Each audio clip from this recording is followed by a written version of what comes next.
What's going on here? Okay, Carrie, what do we got? We have male, 46, history of high blood pressure.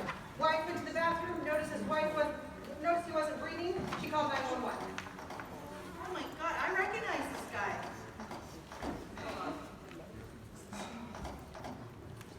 I recognize this guy. We had him here a couple weeks ago. Oh my goodness, I can't believe this. All right, I'm going to try to manage this airway, but I don't know how much oxygen's getting through. Let me try a nasal airway. Liv! Oh, he's got a deviated septum. Oh, crap, we're not getting any airflow. All right, I'm going to switch to an oral appliance.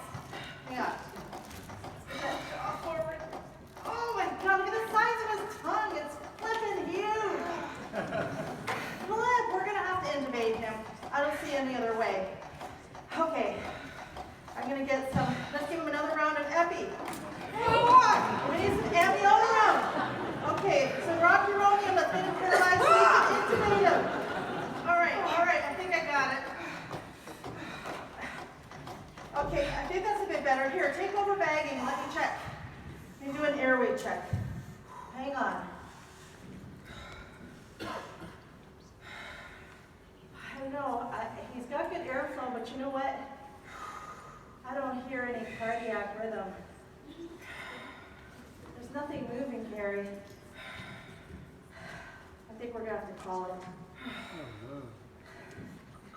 We did the best we could. Oh my gosh, he was literally just here like 2 weeks ago. What did we miss?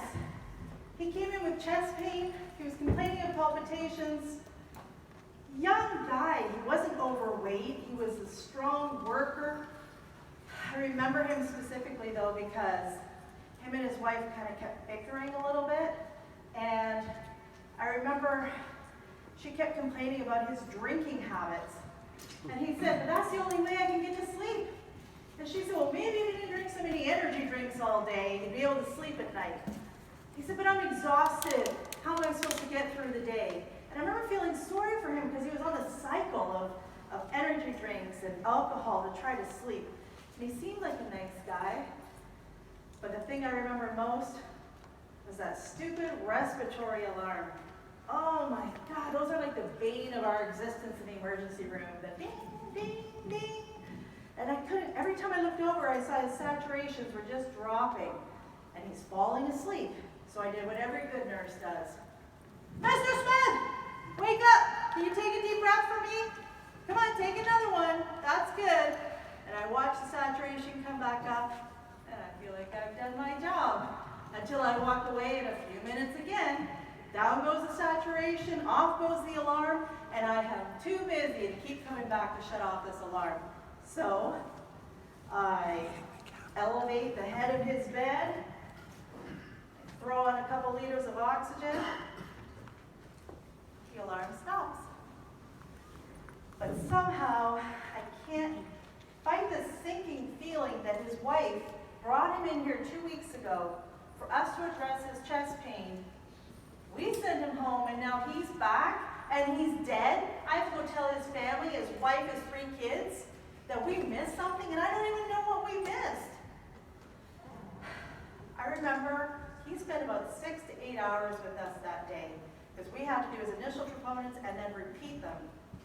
And when the doctor came to tell him his troponins were negative, he said, I'm going to send you for a Holter monitor, I'm going to send you for an echocardiogram and a stress test. But I'm going to tell you that probably they'll come back negative. And if they do, it means you have an anxiety disorder. And he handed him a prescription for lorazepam. And I couldn't help but notice the expression on his face as I took off the oxygen and the cardiac monitor. He seemed embarrassed. And I felt like somehow I wish that there was something I could offer to him to explain his symptoms. And I told him to come back again if he had chest pain, but I could tell by the look on his face, he wasn't ever coming back. Now his wife is out there and I have to throw a bomb into their world. What did we miss? I don't understand how this happens every night in every hospital in every town in this country. Night somebody that's gone down, we have a 27% chance of resuscitating them. And even if we resuscitate them, we really don't know what's going to happen to them neurologically. It's a lot different than being in the mall and seeing somebody go down in front of you. At least that person was walking, talking, breathing a minute ago, and we've got about a 70% chance of saving that person. But what are we missing every night as people die peacefully in their sleep? There is nothing peaceful about that. Well, it turns out I did a little research. I'm a person that has to know why this is happening. Why do we just accept the fact that between midnight and 6 a.m., the majority of people die? What are we missing? What's happening between midnight and 6 a.m.? You know what's happening? People go to sleep. They go to sleep, and what they don't realize is they have a compromised airway. And as that airway closes off, and as their saturations drop, their body becomes hypoxic. They become acidotic. They are already rolling down that hill of demise, and it's very difficult to bring them back. We accept this as a fact, but look at the overlap between OSA and sudden cardiac death. And what do we say is the #1 killer in our country and around the world? Cardiovascular disease. OSA is a cardiovascular disease, but we're fixated on the things that this patient has no control over. And the more I looked into it, the more I discovered that just about every medical condition that we see is related to an obstructed airway. And in fact, the diabetes, the hypertension, the strokes, the heart attacks, all of these things that we feel impotent to, impotency's on there too. Everything that we feel impotent to treat in the medical community is linked to an obstructed airway. But are we focused on the obstructed airway? No. Look at what I was trained to do. My airway, can you start one more? My airway assessment starts from the neck down. I pull out my stethoscope and I listen. Is there airflow coming in? I look at the chest, rise and fall, and I feel like I've done a great assessment. That's what I was trained to do. Julia, I know how you feel.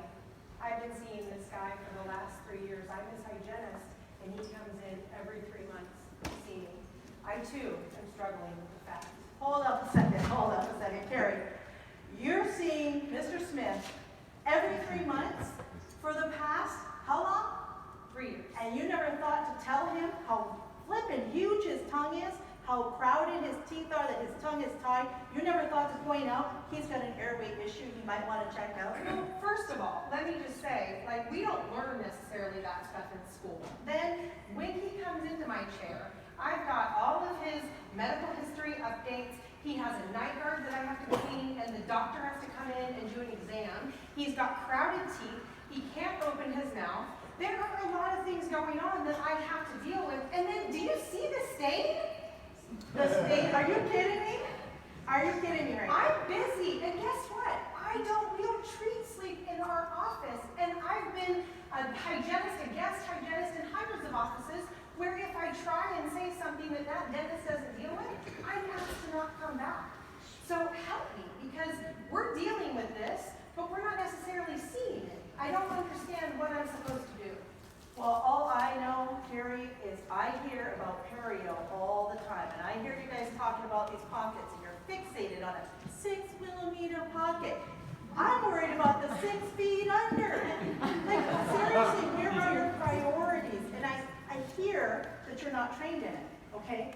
But you're looking in there. How can you not say what you see? I do say what I see. I talk about perio conditions. I talk about grinding. If he has a scalloped tongue, doesn't that mean he's grinding and he needs a night guard?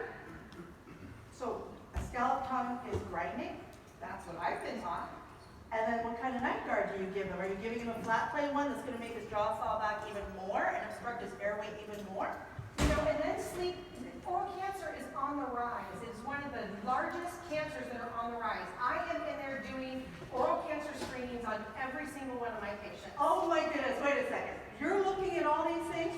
This is oral cancer screening. That's an airway screening. No, it's oral cancer That's screening. crowded teeth. That's a tongue tie. That's a scallop tongue. You're looking at the same anatomy. How are you not putting the two we're talking about things. You know, you're talking about hypoxia, I get that, but acidabadabada, I don't understand where all this is going. Again, we don't learn this in school. Help me, so, really quickly, hold on. So are you telling me that as I'm doing oral cancer screenings, which we do on every one of our patients, there are things that I can simultaneously look for to help determine if there is an airway issue? Absolutely. It doesn't even increase more time in your chair. Here's the thing, I don't know these things, and I don't know where this goes. So what's going to happen when I come up to my patient and tell him that I think that he has an airway issue that I'm now screening for? And they're going to ask me questions. I don't understand what you understand. I don't learn this. I don't learn acidabadabada. So, Carrie, what I hear you saying is you're worried about looking stupid if the patient asks you a question because you're identifying an airway issue and then you don't know where to go from there. But I'm going to tell you, we all feel stupid, okay? Because we didn't learn this in school. We didn't learn it in medical school, we didn't learn it in dental school, I didn't learn it in nursing school, and what you're saying is you didn't learn it in hygiene school.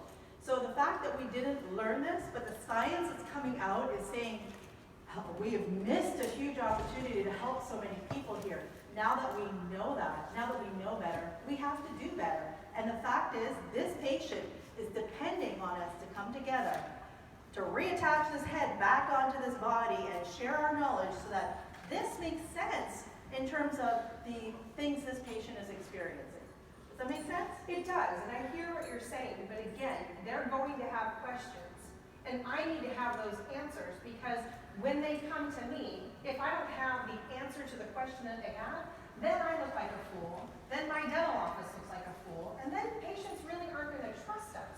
So if we say, oh, you have a sleep disorder issue, again, in an office that doesn't even treat sleep, or maybe one that is starting to or is interested in, they're going to have questions. The thing is, we have to get over our feeling of looking like a fool, because right now, I tell you, going out to tell this man and his 3 children that even though they brought him here 2 weeks ago, he is dead today. Never mind feeling like a fool. We have let this family down, and this is happening day after day after day in our communities. So whatever we need to learn, and I know I come across very passionately and aggressive sometimes about that, and I have to stop myself and realize I did not know this a few years ago.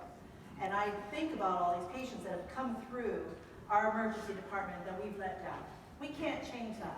What we can do moving forward is become the healers that we were all meant to be. Because it doesn't matter how each of us started in our healthcare journey. We all started the same way. A, B, C, right? Airway, breathing, circulation. Every single one of us, it was drilled into us to address airway first. But that's, like, you're talking CPR class. Why do you think we have to take CPR every year, over and over again? Because we need to fixate on airway, breathing, and circulation. And so what I'm saying is, part of being a healer is giving hope to our patients. You want to talk about trust? Provide a safe place for them to have the conversation about, why do I feel so crappy every day? Don't just judge me and keep telling me to improve my lifestyle choices of diet and nutrition and exercise. Don't forget flossing. Flossing? Okay, but we're fixated on those things, and what our patient doesn't know is that as hard as they try for 16 hours a day, 8 hours during the day, they're sabotaged all night because the inability to breathe while you're sleeping is what's creating systemic inflammation in them. It's damaging their heart, it's damaging their best efforts. So this is the issue, Carrie. We need to align ourselves for the sake of our patients. I need to know what you know. I don't know, looking into this mouth, all the different things you talked about, okay? But I do know the effect that it has on the body. And I need to know what you know, because if I'm comfortable with the information, then I can give it to the patient in a way that's not overbearing, that gives them a little piece to the puzzle and helps them think that maybe some of the things that they're experiencing, because again, I'm not the first dental provider that they've seen. So if I'm going to come in and I'm going to tell them something completely different, I have to be able to walk them through the steps of why that's important. Excellent. So what I would suggest then is that we do come together. Nurses and hygienists are the largest healthcare providers in the world, the largest group of people. If we're not on board, this is never moving forward. We hold the hand of our patients. We're the ones that provide the education to them. We need to really be advocating for airways to be addressed. And I know I'm going to. My name is Julia Worrell. I'm a registered nurse, and I am an airway advocate. And my name is Carrie Ibbotson. I'm a registered dental hygienist, and I too am an airway advocate. We're locking arms.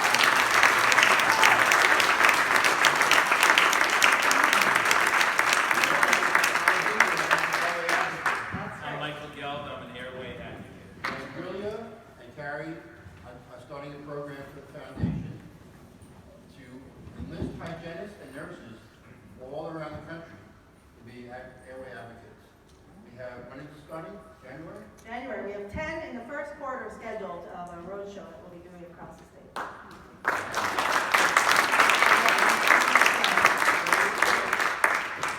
What we're asking of you is if anything you heard today Wait a minute, go back. impacted you, if anything impacted you, please take the Airway Health Pledge. Go to airwayhealth.org, become an advocate, make sure patients know they can have a safe conversation with you about their airway. That's what we're asking for you to do. If you need more education on it, there's education abounds about this issue. Read it, Julia. Okay, so if you want to take the pledge with us, please Stand up. Stand up and take the pledge. Everyone up. Unless you don't want to. Woo! Okay. I am committed to championing the recognition, diagnosis, and treatment of airway disorders through collaboration, awareness, research, education, and access to care. I have had education, training in sleep, and all patients seen in my office will be screened for airway sleep problems and will be provided resources for diagnosis, treatment, and referral. Thank you all for coming. I thank all our sponsors, the foundation, is a partnership, practitioners, companies, and the public working together. And if we work together, we will solve this problem. And Nashville, mark your calendars.